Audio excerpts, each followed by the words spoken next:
नमस्कार दोस्तों, stock market studies में फिर से एक बार आपको बहुत बहुत स्वागत है। तो आज मैं फिर से आपके सामने कुछ इंपॉर्टेंस कंपनी का अपडेट शेयर करने वाला हूं, तो वीडियो को पूरा लास्ट तक देखिएगा।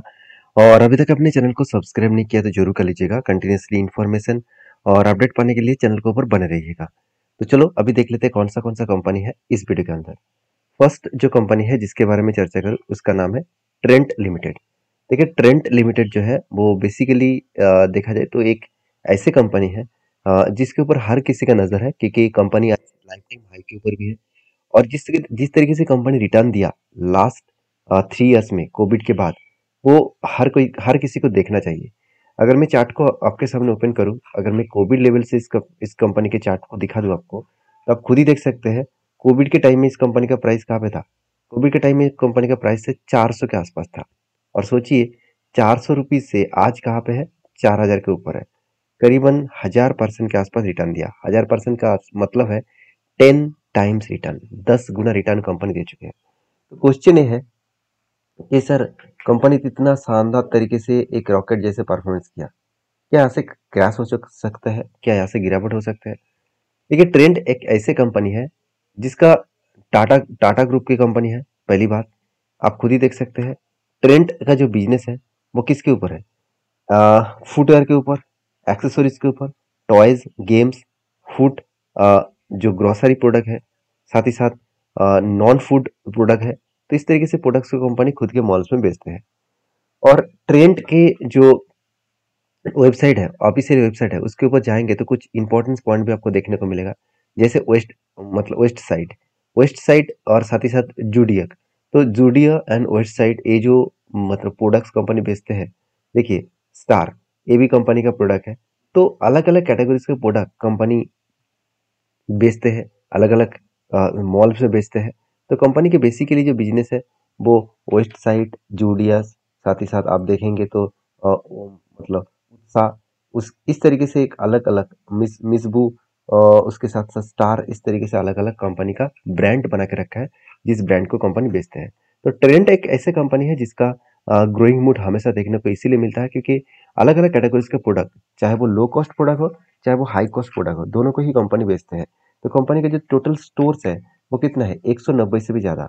और कंपनी का एम्प्लॉय जो ट्रेंड कर चुके हैं कंपनी 100 से भी ज़्यादा। और कंपनी 200 से भी ज़्यादा ट्रीज प्लांट्स भी कंपनी कर चुकी है। देखिए ये कंपनी का बिजनेस का एक अपडेट है। कंपनी के देखिए इंक्लूडिंग जो स्टार्टिंग स्टोर है वो 780 प्लस। और इसका देखिए सिटी, कितना सिटी में कंपनी काम करे, 115 के आसपास। और कंपनी का टोटल रेवेन्यू कितना हो रहा है, 8700 करोड़ के आसपास। तो बेसिकली कंपनी बेस्ट तरीके से परफॉर्मेंस कर रहा है, जो परफॉर्मेंस कंपनी को आगे और भी ज्यादा पुश कर सकते हैं। तो कंपनी के ऊपर एक चीज को मैं नोटिस आपको कराऊंगा, कंपनी का जो क्वार्टर रिजल्ट है वो आ चुके हैं। किस तरीके से रिजल्ट क्या, वो देख लीजिए। पिछले सालों की तुलना से इस बार कंपनी का सेल्स थोड़ा सा कम हुआ। एक्सपेंस को भी कंपनी सेम टू सेम रखा, जिसके चलते कंपनी का नेट प्रॉफिट, यहाँ पे एक्चुअली नेट प्रॉफिट कंपनी का कम हुआ। आप खुद ही देख सकते हैं 629 करोड़ से 470 करोड़। तो कंपनी का नेट प्रॉफिट कम हुआ, तो सॉरी ऑपरेटिंग प्रॉफिट कम हुआ, मगर नेट प्रॉफिट ज्यादा हो गया। नेट प्रॉफिट ज्यादा क्यों हुआ, क्योंकि कंपनी का अदर्स इनकम से कुछ पैसा मिला। कितना, 690 करोड़ के ऊपर। तो 690 करोड़ के ऊपर कंपनी का अदर्स अदर्स प्रॉफिट से कंपनी के एक्स्ट्रा बेनिफिट मिला। और जिसके चलते कंपनी के 721 करोड़ तक इस बार प्रॉफिट हुआ, ऑलमोस्ट डबल के आसपास। तो जो लोग सोच रहे हैं कि डबल के आसपास प्रॉफिट हुआ, ऐसे बिल्कुल नहीं। आदर्स इनकम से जो प्रॉफिट मिला उसी बेसिस में कंपनी आगे बढ़ रहा है। अभी क्वेश्चन ये है कि कंपनी के ऊपर जो लगातार जर्नी देखने को मिला है, लगातार जो भागते चले जा रहे हैं, क्या वो अभी भी और भी ऊपर जाने का चांसेस है? देखिए कंपनी के ऊपर जब भी कोई रेंज बनता है, मैं एक थोड़ा सा आपको जूम छोटा कर देता हूँ। देखिए जब भी कोई रेंज बनता है उस रेंज को कभी ना कभी कोई लंबा सा वॉल्यूम के साथ ब्रेकआउट करता है। तो यहाँ पे भी देखिए रेंज बना, यहाँ पे भी ब्रेकआउट हुआ। और देखिए जब भी कुछ इस तरीके से रेंज बनने के बाद ब्रेकआउट होता है तो मैं हमेशा एक एंट्री लेने के लिए सोचता हूँ। तो मैंने एंट्री पहली पहली बार जो यहाँ पे रेंज बनने के बाद ब्रेकआउट हुआ था तब मैंने एंट्री नहीं लिया। और अभी भी देखिए जो ब्रेकआउट करके ऊपर गया तब भी एंट्री मैंने नहीं लिया। क्यों नहीं लिया मैं आपको बता दूं। जब भी कोई रेंज बनता है तो मुझे चाहिए क्या, ब्रेकआउट, उसके बाद एक बार रीटेस्ट करे। रीटेस्ट का मतलब है जिस तरीके से ब्रेकआउट करके ऊपर गया उसी तरीके से नीचे आए, इस लेवल को टच करे और उसके बाद यहाँ से कोई ग्रीन कैंडल बने, तो मैं जरूर यहाँ पे एंट्री लूंगा। तो हुआ कुछ ऐसा, कंपनी का तो रेंज तो बना, ब्रेकआउट करके ऊपर तक गया, रिटेस्ट किया, उसके बाद धीरे धीरे करके ऊपर जाने का कोशिश कर रहा है, सॉरी कोशिश करेंगे तब मैं एंट्री लूंगा। तो फिलहाल के लिए मुझे नहीं लगता है कि कंपनी ऊपर उतना हाईली वो ग्रोथेबल कर पाएंगे। थोड़ा सा नीचे आने के बाद भी वो ऊपर जा सकता है, इसलिए मैं इंतजार कर रहा हूँ। जब इस लेवल को रिटेस्ट करेंगे तब मैं एंट्री लूंगा। अगर नहीं किया तो कोई बात नहीं, मैं छोड़ दूंगा। तो हमेशा हर जगह पे ट्रेड लेना सही नहीं होगा, आपको समझ कर सीख कर काम करना होगा। तो नेक्स्ट जो कंपनी उसका नाम है यूनियन बैंक ऑफ इंडिया। तो finally union bank of India के जो क्वार्टरली रिजल्ट है वो जल्द से जल्द आने वाले हैं। उससे पहले कंपनी एक धमाका अपडेट दे चुके हैं। देखिए कंपनी लगातार भागते चले जा रहे हैं, उसके पीछे रीजन यही है कि कंपनी का रिजल्ट अच्छा आएगा। देखिए कंपनी के रेवेन्यूज, इंटरेस्ट, एक्सपेंस सब कुछ देखा जाए तो इस बार अच्छा खासा है। और उसके कारण कंपनी 8,500 करोड़ से 13,200 करोड़ तक कंपनी का नेट प्रॉफिट देखने को मिला। मतलब बेस्ट तरीके से यहाँ पे नेट प्रॉफिट यहाँ पे देखने को मिले हैं। और बेस्ट तरीके से नेट प्रॉफिट होने के कारण एज ए इन्वेस्टर, प्रोमोटर से लेकर एफएसडीएस पब्लिक हर किसी के पास अच्छा खासा इन्वेस्टमेंट देखने को मिला।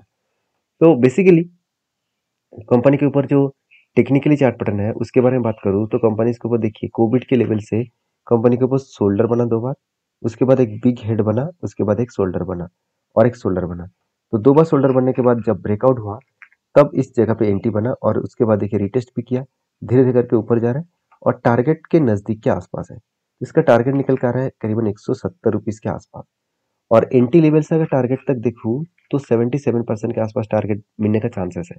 अभी देखिए मजेदार बात यही है कि इस तरीके से अगर पैटर्न आपने ढूंढ लिया तो आपको बहुत कम दिनों के अंदर अंदर टारगेट मिलेगा। देखिए अगर एक साल में भी इस टारगेट मिले तो भी कोई फर्क नहीं पड़ेगा और मुझे नहीं लग रहा कि एक साल लगेगा। मुझे लग रहा है कि 8 to 9 मंथ के अंदर अंदर, 9 to 10 मंथ के अंदर अंदर ही टारगेट अचीव हो सकता है। और सबसे इंपॉर्टेंट पॉइंट है कोई भी अगर स्टॉक में प्रीवियस कोई भी स्ट्रांगली हाईली रेजिस्टेंस के जो लेवल है उस लेवल के नीचे टारगेट बन रहा है तो हायर पॉसिबिलिटी है उस लेवल टारगेट को वो अचीव करके ही दम लेंगे। तो बाकी इस कंपनी के ऊपर आपकी क्या राय है जरूर कमेंट्स करना, क्योंकि जब इसका एंट्री बना था तभी मैंने आपको वीडियो बनाकर शेयर किया था। अगर आप मेरा पुराना सब्सक्राइबर है तो आपको पता है मैं किस तरीके से टेक्निकली चार्ट पैटर्न्स को यूज करके काम करता हूँ। तो आप भी अगर सारी चीज़ों को सीखना चाहते हैं तो मेरे साथ जुड़े रहिए, चैनल को सब्सक्राइब करिए और हाँ, एक लाइक जरूर कर दीजिएगा। और नेक्स्ट जो कंपनी है उसके बारे में चर्चा करूँ, उसका नाम है केपीआई ग्रीन एनर्जी। देखिए केपीआई ग्रीन एनर्जी के ऊपर सबसे पहले इंपॉर्टेंस एक अपडेट मैं आपके साथ शेयर करूंगा। वो है KPI green energy bags order 74.3 megawatt renewable energy project. तो कंपनी को एक अच्छा खासा प्रोजेक्ट मिला और वो भी 74.3 मेगावाट का। तो 74.3 मेगावाट का टोटल जो प्रोजेक्ट है, इस प्रोजेक्ट को कंपनी को यहाँ पे फाइनली इस प्रोजेक्ट के ऊपर कंपनी को एक्स्ट्रा बेनिफिट मिलेगा, क्योंकि बेसिकली देखा जाए तो कंपनी का अच्छा खासा प्रोजेक्ट मिला और इसी प्रोजेक्ट के कारण कंपनी में एक बूस्ट और भी देखने को मिलेगा। तो शायद इसीलिए कंपनी लगातार लगातार क्या कर रहा है, अपर सर्किट बना रहा है। देखिए अपर सर्किट बनने के बाद 2 दिन से नीचे भी आया और इस नीचे आने के पीछे एक रीजन भी है, कंपनी का क्वार्टरली रिजल्ट। फाइनली कंपनी का क्वार्टरली रिजल्ट आ गया और कंपनी का रिजल्ट इस बार क्वार्टरली खराब हुआ। पिछले क्वार्टर की तुलना से कंपनी का सेल्स कम हुआ, एक्सपेंस कम हुआ, उसके बाद कंपनी का नेट प्रॉफिट भी कम होता देखने को मिले। तो कंपनी का नेट प्रॉफिट जो एक टाइम 32 करोड़ के आसपास हुआ करता था, इस बार मतलब पिछले साल में 32 करोड़ के आसपास था, इस बार वो 43 करोड़ के आसपास है।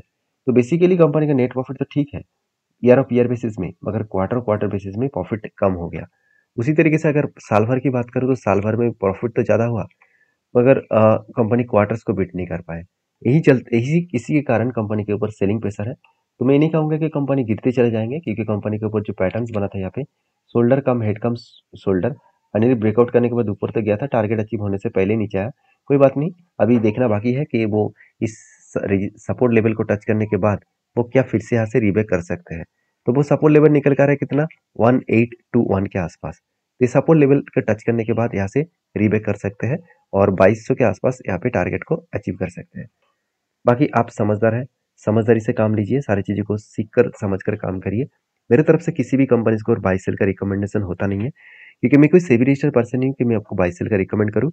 और बाकी इस कंपनी के ऊपर आपके क्या ओपिनियन है जरूर मुझे कमेंट्स करके बताना। नेक्स्ट जो कंपनी उसके नाम के बारे में बात करूँ, उसका नाम है एल्कॉन इंजीनियरिंग कंपनी लिमिटेड। देखिए Elcon engineering company limited basically एक छोटा सा कंपनी है, 12,700 करोड़ के आसपास। तो कंपनी बेस्ट तरीके से सिचुएशन यहाँ पे दिखाने वाला है, क्योंकि जल्द से जल्द इसका अपडेट आने वाला है, क्योंकि कंपनी स्प्लिट एंड बोनस पहले भी दे चुका है और इस बार भी बताया जा रहा है company split and bonus company जल्द से जल्द लेके आने वाले हैं। तो कंपनी के इस अपडेट आने से पहले मैं आपको नोटिफिकेशन जरूर दे दूंगा।